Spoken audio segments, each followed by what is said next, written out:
everybody. Rob Landers with Florida Today. How are you? I hope you're all doing well. Welcome to our July edition of Flavor Chat with Rob and Suzy. We have got a lot of things to talk about today. Murdocks is topping the list, as well as this QR code thing with pricing that people are kind of up in arms about, and our latest restaurant reviews, and a little bit more. But before we get to any of that, I must first introduce my partner in crime in this. Please welcome to the studio, everyone, Suzy Fleming Leonard. Suzy, welcome to the studio. Hello. Okay, so how are you? I'm good. I feel like it's been forever since we've gotten to do this. I know. Yeah. Okay, so you and I both have a had is the operative term there, a favorite restaurant in Cocoa Village, or a beloved restaurant in Cocoa Village that recently shut down. Their last day of operation was Father's Day. Let's talk a little bit about Murdocks. Murdocks, it's hard to say if it was my favorite. It's a restaurant that I absolutely loved. It was a very special place to me. It's where I met my husband. I just had a lot of memories there. And I was actually out of town when on Father's Day, so I wasn't there for the last day, which kind of made me sad. But I'm very excited about the future of Murdocks. Right. So just a little insight. You were going to be gone, and we knew that. And so your last day eating at Murdocks was actually my last day eating at Murdocks as well.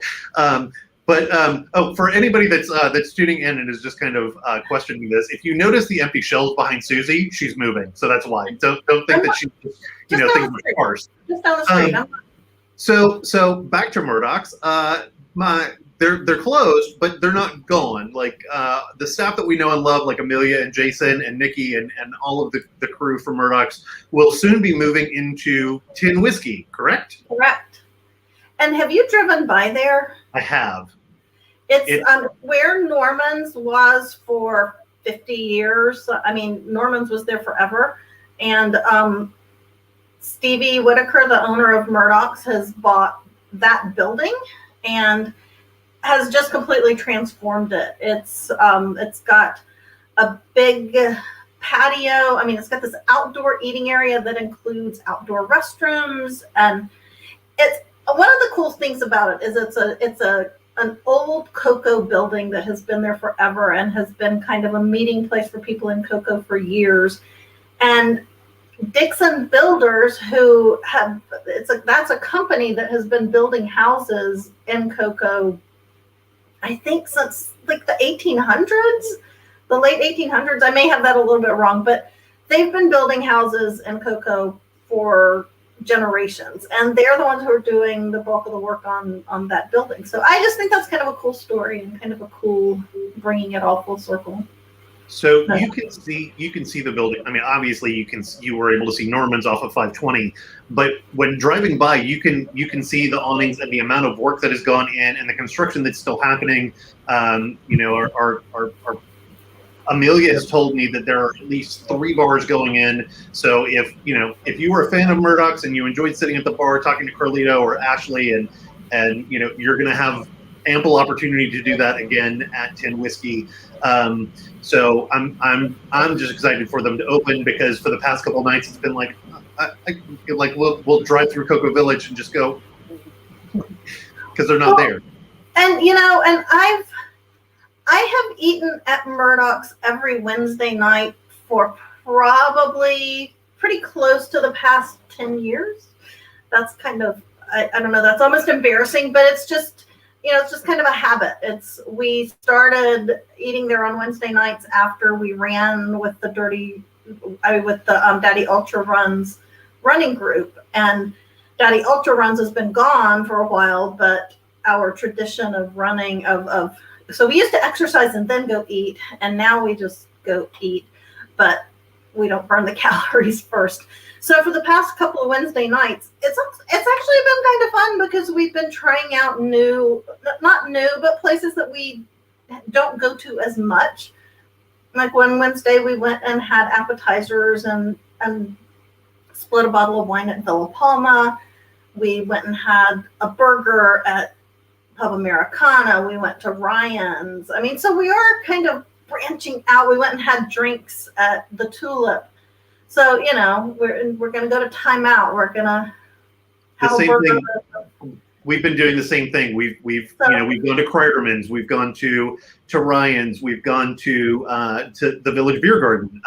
We've been just trying different things as well, because, you know, our usual go to Cocoa Village hangout isn't there. So until it is, you know, we'll keep trying other places. And even after Tin Whiskey opens, we'll still keep trying different places.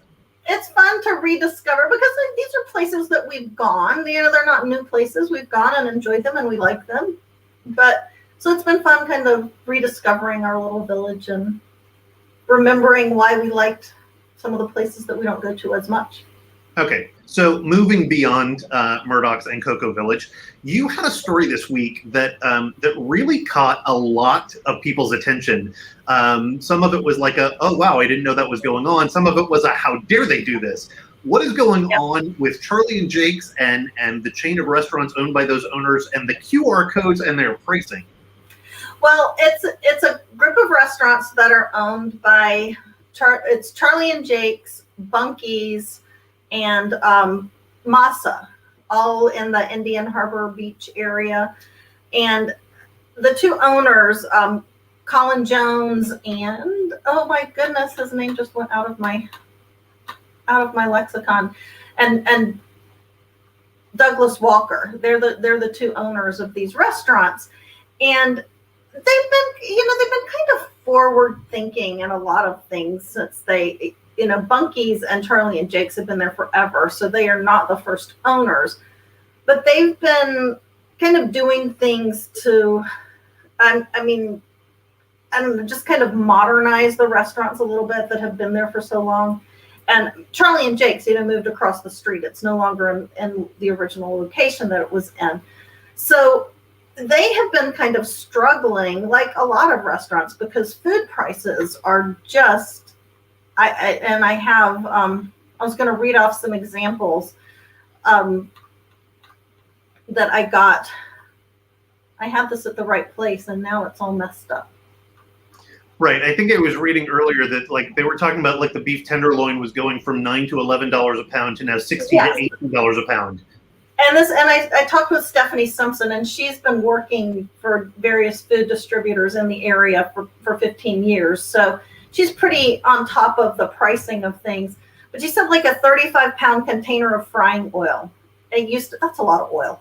It used to cost $22, and now it costs $45. And she said there are restaurants that she works with that will use 20 containers in a week. I mean, and that's a lot of food. That's just the oil. That's before you put the French fries in, or the chicken, or the onion rings. You know what? That's just the oil. That's not counting. Right. So, and then I've talked to some places, like I've talked to Marcus at Chumley's, and hi Zelda, I'm dog sitting. Did you see Zelda just come by? But I talked to Marcus at Chumley's, and he is known for his wings, and he has amazing chicken wings. But he says sometimes he just can't get them. His supplier, he'll say, I want this many cases of wings, and his supplier will be like, "Oop, sorry about that." But, right. I think one of the interesting things that you pointed out in your story is that, you know, when COVID happened and all of the restaurants shut down, all of the suppliers in the supply chain shut down too. And so Florida reopens, but the rest of the country hasn't yet. So all of those distributors and supply chains across the country haven't reopened. So you go to your favorite restaurant that has the best X. Well, that X comes from Ohio or Indiana or Idaho, and those states aren't open yet or weren't open yet and are just now reopening, and distribution lines are just reopening, you know. And then you also talked about, if I'm not mistaken, you know, not only do we have a wait staff shortage, but we've got an employment shortage across the country, including a trucker shortage. Yeah, they can't find truck drivers to drive locally, to drive, you know, long haul. There's just a trucking shortage, and you also have to consider some of those like the chicken processing plants and things like that. If they had a COVID outbreak, what happened in a business if you had a COVID outbreak? You shut down for 2 weeks.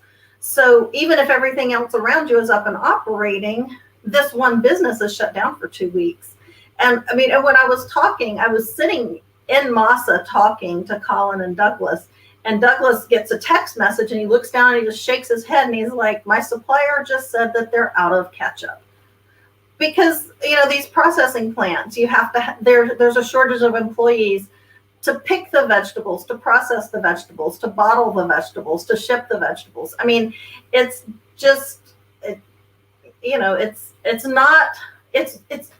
Brevard is not operating in a bubble. Right. I mean, it's happening and it's having a ripple that so it's just kind of crazy. But right. Okay. So we've got the supply chain problem, so that's causing prices to fluctuate. And so these particular restaurants, or at least Charlie and Jake's as a starter, are trying a unique approach that is not sitting well with all of their customers. You want to talk about that? Right. Well, so Charlie and Jake's, they don't want to just print out paper menus every day. I mean, they have pretty extensive menus at Charlie and Jake's and at Massa. And I mean, these are not just one-page menus. And so instead of just, if the price of something explodes and they have to change it, because I mean, they have to make a profit. They can't give the food away and they can't sell it for less than what they're paying for it, or they can't pay their staff. So so if they have to raise the price of something, then they have to reprint the menu. So, and they have nice laminated menus, and those things don't come cheap. And what they told me is, they have to be able to adjust if the prices go up, but eventually prices are going to come back down. So they want to be able to adjust for that too. And so instead of printing and some people were like, well, why can't they just print paper menus? Well, for one thing, that's not the image that they want to portray, but it's expensive. I mean, they've got 3 restaurants, big restaurants. They're looking at 700 to 800 menus a week. Right, but let's talk about printer ink. Like, printer ink is expensive. I mean, and going and making copies and having to stay on top of that. And so, say I go in on Tuesday and I print all new menus with my Tuesday prices, and then I have to adjust on Thursday. I have to go through all of that again, and then I have to absorb that cost into the food as well. Like, I get it. Like, that's tough. Now, I know that you have people, you've talked to people who are complaining about the fact that they have to scan a QR code. Well, and they still have menus. And that's one of the things that people didn't 100% understand. They still have menus. They're giving, if you go and sit down at the table at Charlie and Jake's Beachside, your server will give you a menu. It just won't have prices on it. And you can scan the QR code and get all the prices, or you can ask your server, I'm looking at these 3 items. Can you tell me what the price is? And it's an adjustment. I'm a paper in the hands kind of girl. I still get Florida Today delivered in my driveway every day.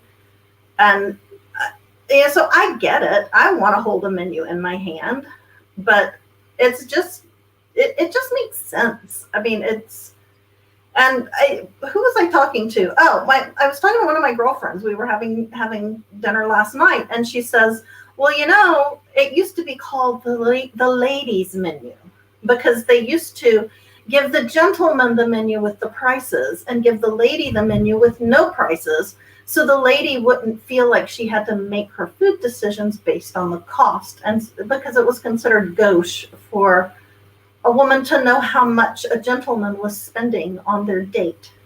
Isn't that quaint? Gauche. Gauche. That's a great word. Don't make fun. Well, okay. So I guess, I mean, going back to the whole QR code concept, I got used to the QR codes. You and I talked about this last week. Like, are QR codes passé? Well, no. Restaurants really made them come back full steam ahead when the pandemic happened and when we reopened, because it was a whole lot easier to just put their menu online than to have to print new menus out and have disposable menus. I got used to it going to Long Doggers. Long Doggers still has the QR codes on the table.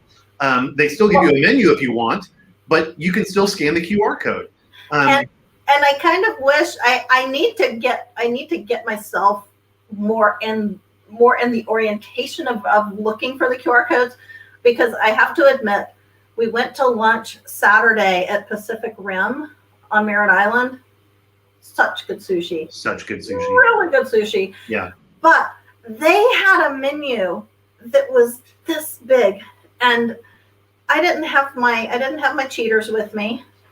So I'm sitting there handing my menu to Steve, and I'm like, "Could you hold this, please?" Okay. And there was a QR code right as we were leaving. I looked, and I'm like, "Well, there's a QR code. I could have scanned that." So for people who are technologically concerned about the QR codes, if you open your camera app on your iPhone and hold it over the QR code, it actually gives you a notification that says, "Do you want to open this link?" But Suzy, as we age, the best thing to do when you don't have a QR code and you can't read the menu is use the magnifying glass on your phone, so you can just kind of. And I did use my flashlight, because if it's brightly lit, then I can read it. Well, so right, exactly. I was able to order something, and it was delicious, and I was happy. So. I completely understand the aging eye syndrome that happens. Okay, so speaking of delicious, our restaurant reviewer, Lynn Dowling, has been cranking out week after week reviews of delicious restaurants throughout Brevard County. I do have a confession to make. Last week, she reviewed Roots in downtown Melbourne. My daughter and I were actually sitting at a table when Lynn and her guest were waiting outside, and I'm just like, oh, I should say hi. And then they were seated before I even got a chance, and they were in the back part of the restaurant. We had to go. Long story, but I was there when she ordered her food. Roots is maybe my favorite place to go for brunch on a Sunday morning. Their drinks are fantastic.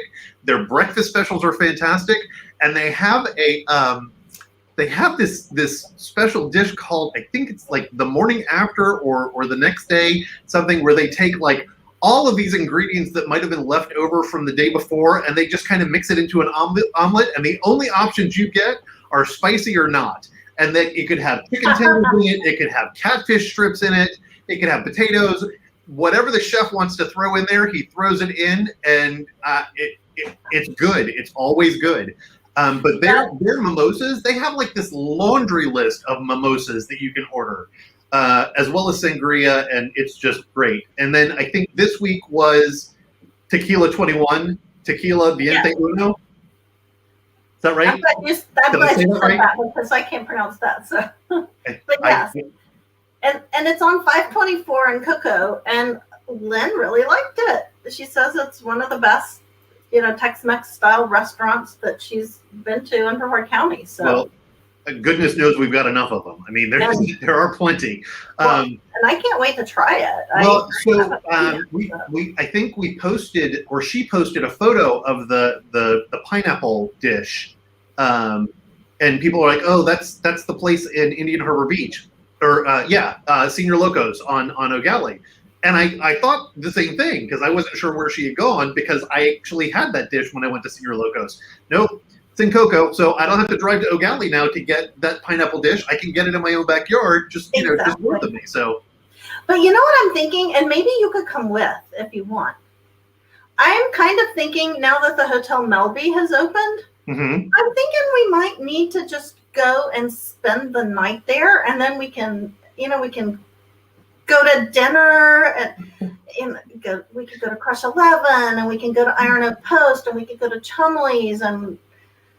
Or we could just Uber. But we could do a downtown Melbourne 321 flavor where Brevard eats pub crawl. Well, we do the pub crawl. We spend the night at Hotel Melby, and then we get up the next morning and we go to brunch. Breakfast. Oh, that's great! I know people that would be down for that. So I think we need to do it. Since I just mentioned it, if you're not watching us in our 321 flavor where Brevard eats chat flavor group on Facebook, if you're not a member, down below is the web address where you can go and fill out our 3 questions and make sure you click that you've read the rules, and you too can be part of our online foodie community where we talk about everything from cheesesteaks, not so much anymore, to where you can get the best wings, or where the best place for Taco Tuesday is.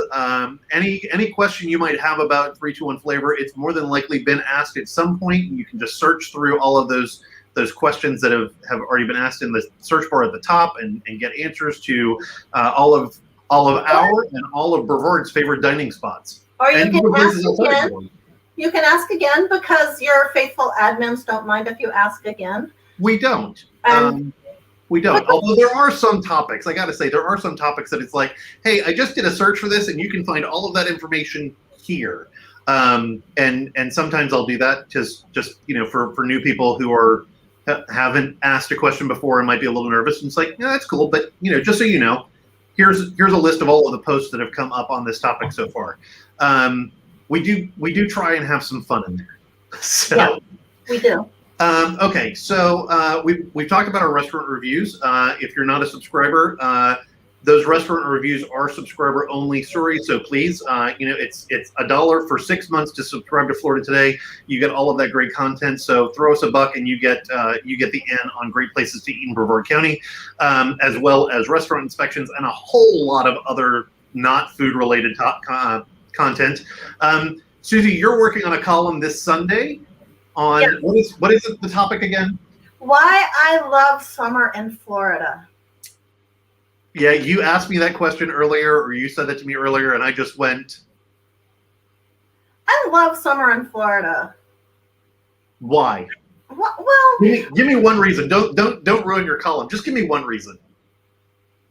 The traffic. There's less traffic in the summer. There's less traffic? Where are you driving? Well, I mean, unless you're like in Cocoa Beach, but if you're just on US 1 or something like that, because the snowbirds have gone back up north. There's a lot less traffic. Okay. Here's my other one. I see that differently because I've looked at 528 in the afternoons, whether it's summer or not, 528 is always packed. Why are you going to 528? Another one. Orlando. Another one. When you are in like a really cold building and you walk outside, the heat just wraps around you and it's like a hug and it's like a friend welcoming you home. It's just like, come here, girl, I love you. You're funny because when I walk out of a cold building into the heat, it's like I got out of the shower, didn't dry off, got dressed, and then got back in the shower and then went to work because I'm usually that soaked. You and I have talked about this. I love Florida because I don't like snow. I like Florida in the winter. I love Florida in the winter. All of the reasons I love Florida in the winter, I love for Florida in the summer, except for the heat and oppressive humidity and the bugs and the tropical storms that, occasionally will skirt by the state or hit us, knocking on wood. But I can't wait to read your column so I can yet again go, no, Suzy, you wrong. I don't love Florida in the summer for that. Hang on, let me see if we've got any questions coming in from our audience. I don't have any questions. There's some comments in there. Gauche is a great word. But to throw back to our ladies' menus.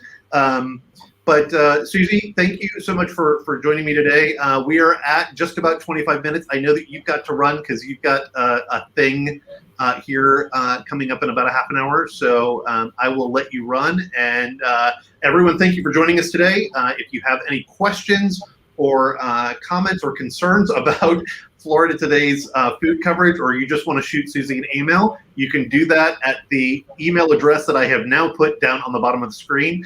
And if you are, again, not a member of 321 Flavor, Where Brevard Eats, please come and join us. We'd love to have you.